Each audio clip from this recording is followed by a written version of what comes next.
सांगली येथे भारतीय मजदूर संघ यांच्या वतीनं जिल्हाधिकारी कार्यालयासमोर धरणे. भारतीय मजदूर संघाच्या वतीनं आज सांगली जिल्हाधिकारी कार्यालयासमोर कामगारांच्या विविध प्रश्नांवर लक्ष वेधण्यासाठी आंदोलन करण्यात आले.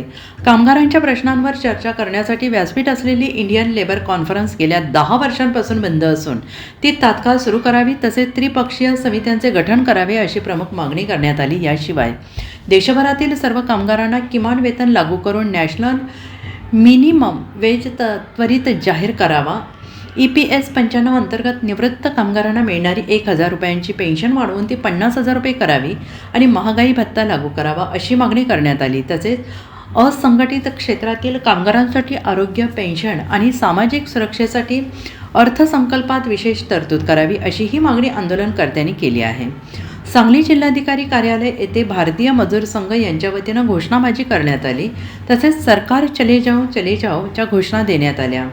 यावेळी कार्यकर्ते आणि महिला मोठ्या संख्येनं उपस्थित होते.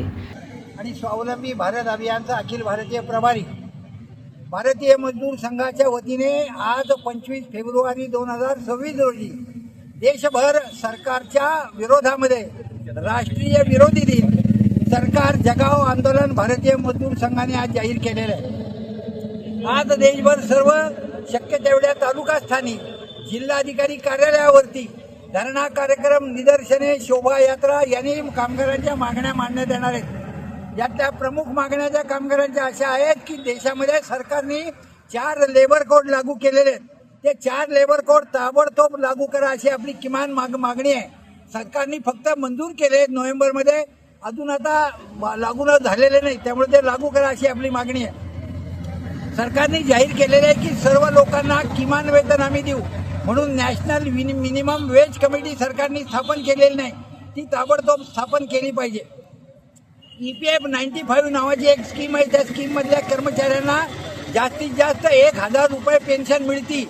त्यांना पेन्शन किमान 7,500 रुपये करा आणि यांना DA लागू करा, म्हणजे महागाई भत्ता लागू करा अशी आपली एक मागणी आहे. ESIच्या खाली ज्या योजना आहेत त्याखाली प्रत्येक जिल्ह्यामध्ये एक ESIचं हॉस्पिटल झालं पाहिजे आणि त्याची आत्ताची मर्यादा 21,000 रुपये ती 42,000 रुपये झाली पाहिजे. कारण रोजंदारीवरचा साधा रस्त्यावरचा कामगार देखील 600-700 रुपयाच्या खाली काम करत नाही, त्यामुळे ती 21,000ची मर्यादा 42,000 रुपये झाली पाहिजे. बोनस संबंधामध्ये सरकारचं 7,000चं जे सिलिंग आहे ते सिलिंग देखील उठवलं पाहिजे आणि सर्वांना बोनस मिळाला पाहिजे अशी आपली सर्वांमध्ये मागणी आहे. त्याचबरोबर देशामध्ये आता अंगणवाडी सेविका, आशा वर्कर, विविध प्रकारच्या स्कीम आहेत. यातल्या अंगणवाडी आणि आशा वर्करना सरकार सेविका म्हणतं, यांना कर्मचारी म्हणा, यांना कामगार म्हणा अशी आपली या प्राधान्याने मागणी आहे. या अंगणवाडी, आशा वर्कर सर्वांनाच एक देशभर सारखं वेतन मिळालं पाहिजे. म्हणजे महाराष्ट्रामध्ये 7,000, कुठे 5,000, कुठे 3,000, कुठे 2,500 अशा प्रकारचं सरकार वेतन देतं, म्हणजे त्याला मानधन म्हणतात. ते सगळं एक असलं पाहिजे अशी आपली यात प्रमुख मागणी आहे. Bureau report SVN Marathi, Sangli.